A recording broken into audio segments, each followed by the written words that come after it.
మనం వేదాలు, పురాణాలు, సిద్ధాంతాలు, ఉపనిషత్తులు, ఇతిహాసాల పేర్లు వినే ఉంటాం. అయితే ఇవి మన జీవితాలకు ఎలా యూజ్ అవుతాయో క్లియర్‌గా అండ్ ఎగ్జాంపుల్‌తో చెప్తా వినండి. ఫస్ట్ వచ్చేసి వేదాలు. వేదాలంటే మన జీవితానికి ఫౌండేషన్ లాగా. మనం ఎలా జీవించాలి, ప్రకృతితో ఎలా ఉండాలి, మనిషిగా ఎలా మారాలని చెప్తాయి.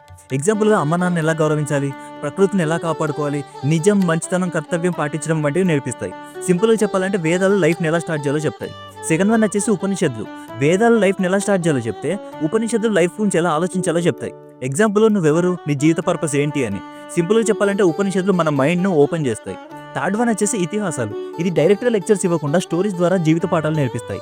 ఎగ్జాంపుల్‌గా రామాయణంలో రాముడు ధర్మం, నిజాయితీగా ఎలా ఉన్నాడు, అండ్ మహాభారతంలో అర్జునుడు కన్‌ఫ్యూజన్‌లో కూడా తన కర్తవ్యాన్ని ఎలా నిర్వర్తించాడు అని. సింపుల్‌గా చెప్పాలంటే మిస్టేక్స్ చేసి నేర్చుకోకుండా వేరే వాళ్ళ జీవితం చూసి నేర్చుకోండి అని చెప్తాయి. ఫోర్త్ వన్ వచ్చేసి పురాణాలు. ఇది మనం ఫెస్టివల్స్ ఎందుకు సెలబ్రేట్ చేస్తాం అండ్ దేవుడికి ఎందుకు పూజలు చేయాలని చెప్తాయి. ఎగ్జాంపుల్‌గా దివాళీ ఎందుకు జరుపుకుంటాం, శివరాత్రి ఎందుకు మనం జాగారం చేయాలి అని. సింపుల్‌గా చెప్పాలంటే పురాణాలు మన కల్చర్‌ని ఈజీగా ఎక్స్‌ప్లెయిన్ చేస్తుంది. అండ్ ఫిఫ్త్ వన్ వచ్చేసి సిద్ధాంతాలు. ఇవి pure science, observation, calculation, maths base చేసుకొని ఉంటాయి. సింపుల్‌గా చెప్పాలంటే ఈ విషయం దానికి ఇష్టం వచ్చినట్టు ఉండదు. ప్రతి మూమెంట్‌కి ఒక క్యాలిక్యులేషన్ ఉంది అని చెప్తుంది. అసలు ఏ దేశంలో ఇలాంటి హిస్టరీస్ ఉన్నాయి చెప్పండి? ఎలా బ్రతకాలి, ఎలా థింక్ చేయాలి, ఏం చేయాలి, ఏం చేయొద్దు, అదేంటి, ఇదేంటి అని పిన్ టు పిన్ ప్రతీదీ క్లియర్‌గా ఎక్స్‌ప్లెయిన్ చేసే గ్రంథాలు ఏ దేశంలో ఉన్నాయి చెప్పండి? మన భారతదేశంలో తప్ప.